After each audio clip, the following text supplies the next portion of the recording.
Welcome to the Real Estate 401k Show. Here are your hosts, Ryan Gerdes, Mike Weinstein, and Justin Frederick, helping you build a legacy of wealth through real estate. Powered by the Real Estate 401k Group at West USA and the Frederick Team with Fairway Mortgage and MLS number 625918. Welcome back to the Real Estate 401k Show. I'm your host, Mike Weinstein, alongside Justin Frederick, whom I just learned golfing last week is legitimately like 6% Neanderthal. 9.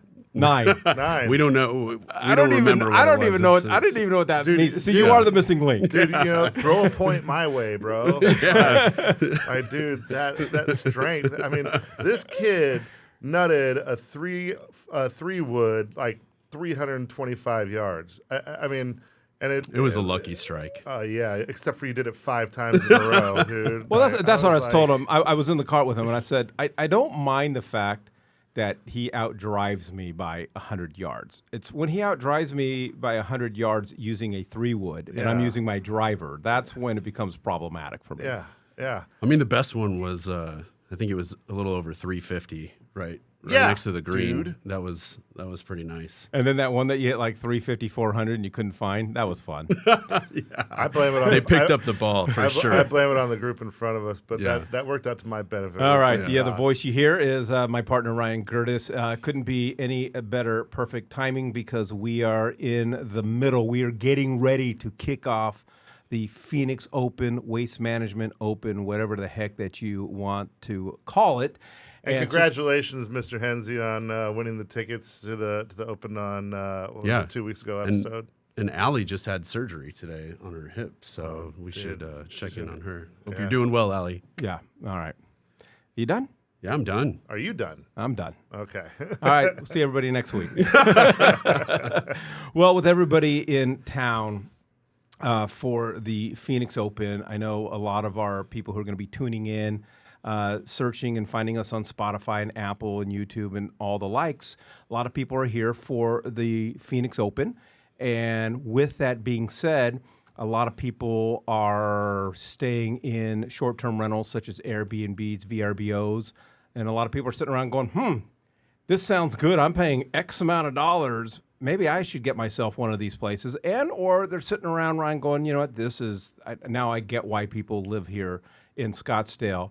Maybe I should consider a second home. And so what we want to do on this episode, we want to encourage you to text the word second to 623-AZ-RECON. That's second to 623-AZ-RECON, so we can explore what these options look like, but more importantly, what the financing options look like. That's where you jump in, I'm jumping in. So the beauty of a second home is that it only requires 10% down. Now, the guideline is with a second home that you must occupy it 14 days out of the calendar year. So now, maybe 2 years ago, a second home financing was just absolutely beautiful because it followed primary residence interest rates along with the 10% down, along with the 14 days of occupancy.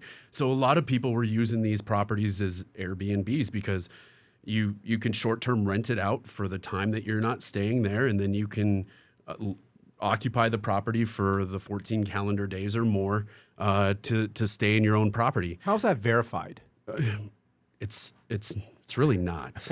Do they have like short-term rental police or second rental police out there? I'm sure they're going to come up with something one day. You know how it is, these regulations and what they're doing.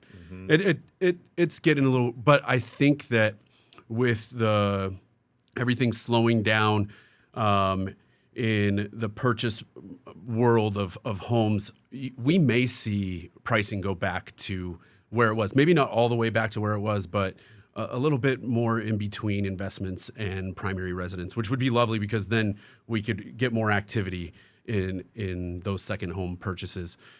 Now, the 10% down currently is the only beauty of second home financing. With investment properties, you need 20% down. Actually, the minimum says 15% down, but you're going to get hit hard on rate and cost in the form of points. But the beauty of investment property financing is we can use a projected rental income. Now, we're not going to be able to use short-term rental income, but we can use an average market rental income for a monthly expectancy for the payment. So it will basically eliminate the liability for you. I'm sure there's a lot of people out there. How am I going to be able to afford the monthly liability along with my primary residence? Well, we can exclude that liability as long as that rental income comes in, and that comes on an appraisal, and it's an addendum to the appraisal, 1007. I think we've talked about that a few times, but yeah, it's definitely possible. I mean, we all have taken advantage of the second home financing. It's beautiful to do 10% down and be able to get another home away from your primary and take advantage of the rental market. And out here, it's wonderful. I mean, we have the Waste Management, we have Barrett Jackson, we have all kinds of events. Horse show. Yeah, and if you live in the Midwest and looking for a way to get out of the heat during the summertime, Phoenix is just great. If you can't find 14 days out of the year and you live in the Midwest to get out here and enjoy the weather, they're dying to get out. Yeah, then there's something wrong with you. Go ahead and let's talk to everyone how they can get a hold of us, and then I have another question. Yeah, for if you'd like to have conversations about second home, short-term rentals here in the great state of Arizona, and more importantly, what the financing and the lending aspect looks like, go ahead and text the word second for second home to 623-AZ-RECON. That's second to 623-AZ-RECON. So I want to talk a little bit more about debt and how short-term rentals are being approached, because long-term rentals have been traditionally the way that people in real estate, on the residential side, not necessarily on the commercial side, on the residential side are able to build wealth. Yeah. As we all know, the presence of Airbnb, VRBO, these other platforms that cater more towards the short-term rental market, as they've become bigger, there's more and more lenders that are saying, hey, look, there's a premium here. Where are we with that, and where should we expect to be as far as qualifying and using that premium income in order to qualify? So that's a great question, and residential lending is behind the eight ball on that right now. We need to really look into short-term rental income a little bit deeper with our investors. Just because the last 3 years, it's really become very active in that market.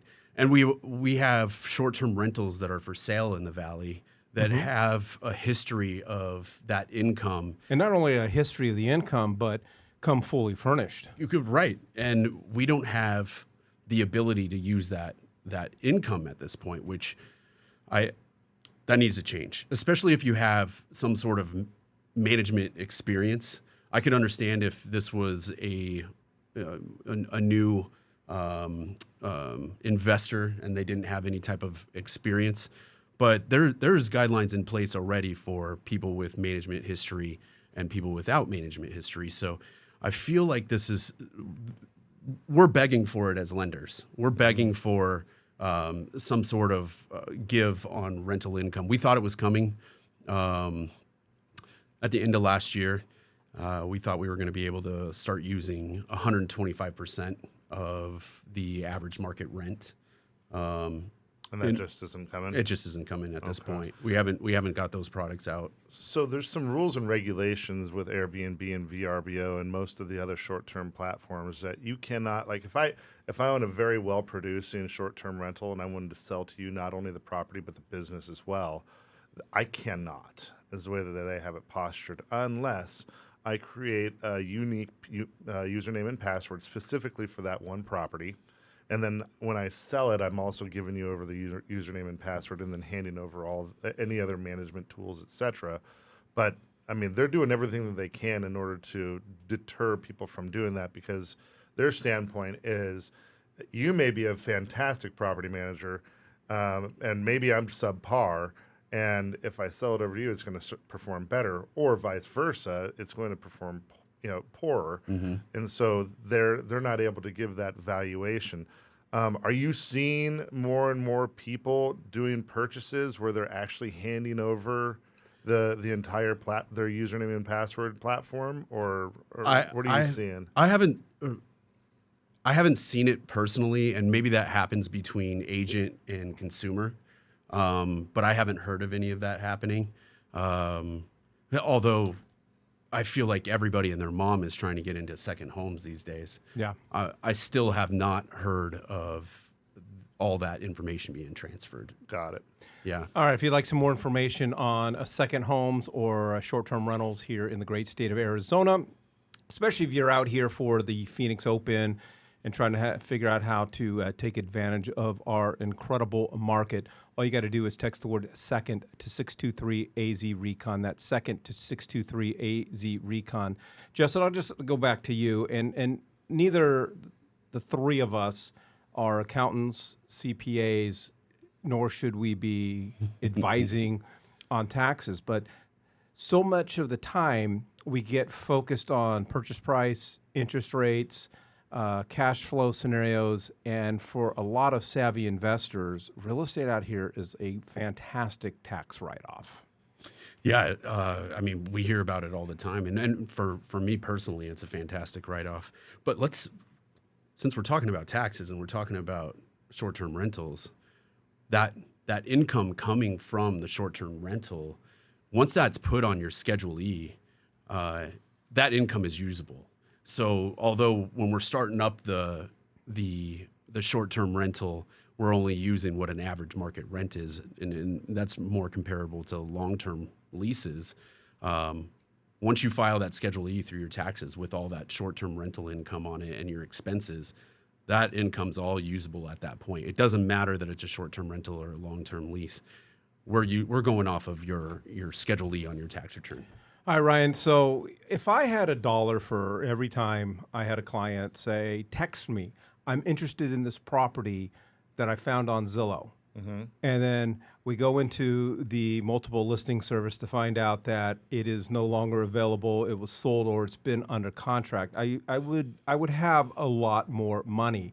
And so there's this temptation as everybody's driving around for the Waste Management Open to get, because we all get caught up in property, especially if we're staying in Airbnbs and whatever the case is. We drive by the Princess and see some of the most beautiful homes. Maybe we're out here playing golf or we're staying in an Airbnb. We get caught up into it.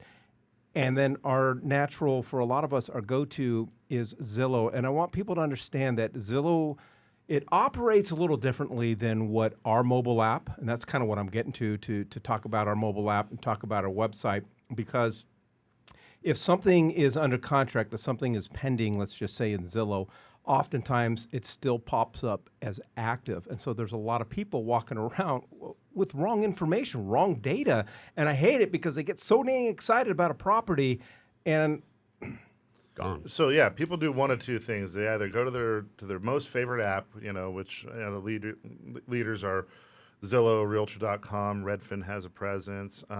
But for the most part, if they're not doing their app, they're going straight to Google. And Google's done this, has this brilliant business model. And what they do is they pay they go to the highest bidder.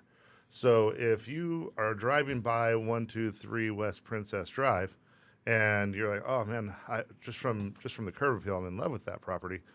They'll Google it, and then whoever's paying Google the most in order to push that website, whether it's Redfin, Trulia, Zillow, or whatever, they're going to be there at the top of the list. They're going to click on that, and then let's not get it twisted, guys. These are fantastic platforms because they go out, they buy the information, and then they sell it to top producing real estate agents. Well, it's not that they're buying the information. We as a consumer, we're on Zillow, we're giving our information to them for free, right? And then they're taking it and selling it. Right, yeah. What I mean is like a top producing agent, or well, actually anybody, some bum off the street. That's what I was going to say. It's random. Yeah, they could buy the info. If you were inquiring about a property, I could go there and say, hey, look, I only want people that are buying that are submitting their information on 123 West Princess. I can buy it and then turn around, give you a call and say, hey, look, it looks like you're interested in 123 West Princess. Let's make a deal. And that's what their function is. Nothing wrong with it, But they're not there to provide accurate information. They're there to sell your information. They're data collectors. Right. And then it moves on down the line, and whether you transact with that agent or not, it's the ball's in their court.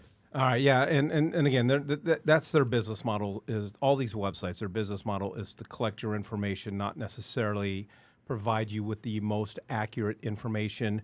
And in addition to requesting information about lending programs for second homes and short-term rentals, we also would love for you to text into the show, and we'll give you our mobile app, our website, so that you can have the most accurate and up-to-date information possible. All you got to do is text the word second to 623-AZ-RECON. That's second to 623-AZ-RECON. You forgot to add the fact we're not going to sell your information to anyone, and we're not going to throw a bunch of advertisements No, at but you. I was going to invite them to hook up with us and meet us on Saturday, because we're going to be, the three of us are going to be at the Phoenix Open on Saturday. So if you text in, we'd love to, let you buy us a beer. Yeah, and if you think Whiny's goofy now, wait till you see him at the Open. All right, text the word second to 623-AZ-RECON. Thank you for joining us on the Real Estate 401k Show. If you want more information on how to build wealth, click on the link or text us at 623-297-3266. That's 623-AZ-RECON.